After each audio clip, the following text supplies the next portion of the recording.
Anak yang soleh itu anak yang tahu kalau dia seorang laki-laki nanti, secantik apapun istrinya, selucu apapun anak-anaknya, sebanyak apapun harta yang dia miliki, sehebat apapun dia di mata anak buahnya, demi Allah, orang tua tidak pernah menjadi nomor 2 dalam hidup. Ini banyak orang yang suka salah ini. Cuma gara-gara dunia, orang tua panjang mata menanti kedatangan anak. Jangan ya, jangan. Anak yang soleh tahu sekali, sampai kapanpun ibumu, ayahmu, sampai kapanpun. Dunia nggak membuat dia lupa ada berkah keramat dunia hidup di atas muka bumi ini. Dia nggak repot datang ke makam-makam para wali. Orang tua nomor 1 yang dia temui. Ini orang hebat. Ini banyak di antara kita, makam-makam didatengin, di mana saja didatengin, ngalap berkah. Orang tua panjang mata, berlinang air mata menanti, mana anakku? Mana pohon yang pernah kutanam? Mana pohon yang pernah kurawat? Kudengar dia sudah mulai berbuah, ingin kurasakan buahnya. Berani mengeluarkan dana jutaan untuk hal-hal yang gak disyariatkan. Ini orang tua panjang mata. Rela ndak rela, orang tua kita akan mendengar dan melihat. Ma, aku pengen nikah, aku pengen berkeluarga, Ma. Ya orang tua ya seneng lah. Cuma kalau inget metik buahnya belum terasa, ya ada perasaan kayak gimana gitu loh. Karena dia tahu setelah ini dia akan menikah. Bahwa anak orang ada kehidupan yang berbeda yang bakal dia rasa. Orang tua makin hari makin rentan, bukan makin seger. Yang perempuan dibawa orang, ya Allah. Baru kemarin perasaan mainin poni, ini anak perempuan kita, betul. Baru kemarin mainin kepangan rambutnya, ya Allah. Ya Allah, baru kemarin perasaan saya titah dia, titah, ya Allah. Belajar jalan, bisa berlari bawa sesuatu, coret-coret tembok, aduh Masya Allah. Sekarang udah gede, dibawa orang, ya Allah, Masya Allah. Yang laki dekat sama mamahnya. Baru kemarin tangan mungilnya kita tuntun, kalau kelepas dia nangis, betul. Sekarang tangannya keker besar, tangan ibunya keriput, betul. Mau nangkep tangan anak pun sudah mulai susah. Membawa anak orang datang dengan gagah, cium tangan, cipika-cipiki, udah. Ma, kita jalan dulu Ma ya. Udah Mama, udah. Digandeng tangan kekasihnya, dirangkul pundaknya. Ini anak laki ndak tahu ibunya kayak diiris-iris jantungnya.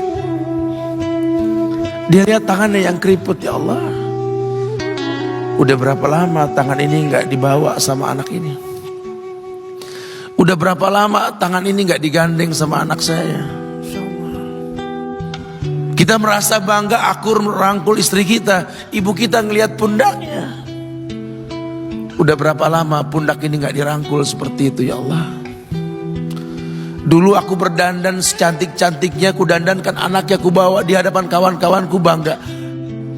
Lihat anakku. Tapi dia gak pernah berdandan rapi membawa aku ke hadapan teman-temannya. Lihatlah ibuku. Ibunya sudah kebayang, ya Allah, ini anak bakal minta nikah sebentar lagi. Yang wajar kalau orang nanam pohon pengen metik buah, wajar. Ini buah belum terasa, pohon sudah mau dibawa, kebayang tidak? Ya Allah. Mulai dia kebayang. Sehingga rasa-rasa seperti ini menjadi tumpukan rasa di hati orang tua kita, yang nanti pada akhirnya dia pun bakal kembali ke hadirat Allah, kita pun bakal kembali ke Allah, betul? Sementara yang namanya kemuliaan datang dengan cara sabab yang benar. Ridallah fi ridal walidain wa sukhtullah fi sukhtil walidain. Ridanya Allah ada di ridho orang tua, murkanya pun sama. Karena semua ibadah yang dia lakukan berujung pada surga. Dan yang paling gampang ketika dia mau menaklukkan dunia, demi Allah, berkah orang tua dulu yang dia ambil. Ini dirasa oleh orang mulia yang Nabi katakan, innahu min ahlis sama, innahu min ahlis sama. Manhu? Siapa dia? Sahabat, manusia yang pernah hidup zaman sahabat tapi nggak ketemu Rasul, yang bernama Uwais Al-Qarni, pemuda miskin pengembala kambing di negeri Yaman. Padang tandus yang dia tinggal di situ, yang dia kesampingkan hidupnya untuk ibunya, untuk ibunya. Tidaklah terucap kalimat satu yang ingin ibunya pengen, kecuali Uwais pasti akan melakukannya apapun, dan ibunya cacat. Apa kata Uwais? Tidak akan pernah terlontar kata dari mulut ibuku kecuali kan kulakukan yang dia inginkan. Masya Allah. Ibunya cacat dan dia menomorduakan diri, yang penting orang tuanya dulu. Hingga satu waktu ibunya berkata, wahai Uwais, ibu sudah tua. Andai kematian mendatangi ibu, ada beberapa keinginan yang ibu pengen merasakan keinginan tersebut. Mungkin enggak ya? Apa Bu? Katakan. Ibu pengen haji. Bengong, Wais, ya Allah Bu, ini Yaman, Hadramaut, yang sekarang saja pesawat itu bisa 3 jam menuju Saudi itu, 2 jam lebih lah menuju Saudi. Ini lebih jauh lagi, kebayang berapa ratus kilo, berapa ribu kilo nggak tahu. Ya baiklah ibu, kata Uwais, aku tidak pernah menolak permintaan ibuku, tapi kali ini aku tidak bisa menjawab karena mikir gimana caranya ini. Apalagi dia seorang pemuda yang punya penyakit sopak, ada tanda-tanda putih di bagian badan itu kayak pano besar gitu tuh. Udahlah, terserah gimana nantilah. Yang penting ini nomor 1 dalam hidup ini. Dia beli seekor anak sapi, digendong tiap hari itu sapi sama si Uwais menuju puncak gunung.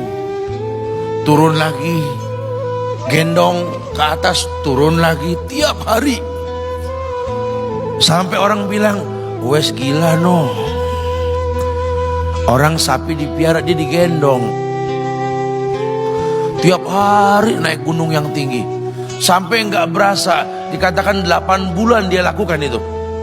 Sehingga terbentuklah fisiknya yang bagus karena olahraga tiap hari bawa itu sapi. Dan sapi itu makin berat, dalam hikayat dikatakan sampai di atas 100 kilo itu sapi. Kemudian dia tetap gendong ke atas dan dia yakin, bismillah saya yakin. Sampailah bulan haji, ibu naik ke pundakku, digendong ibunya dari negeri Yaman.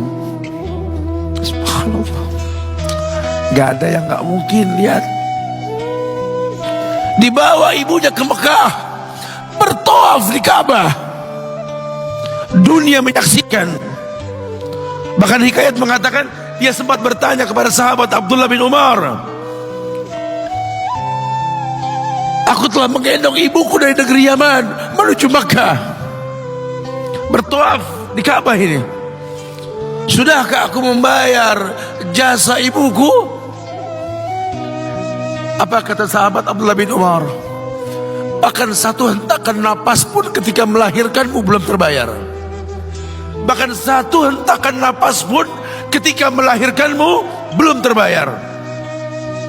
Dia selesaikan tawafnya, dia selesaikan tawafnya. Selesai tawaf, dibawa ibunya ke makom Ibrahim untuk sholat 2 rakaat.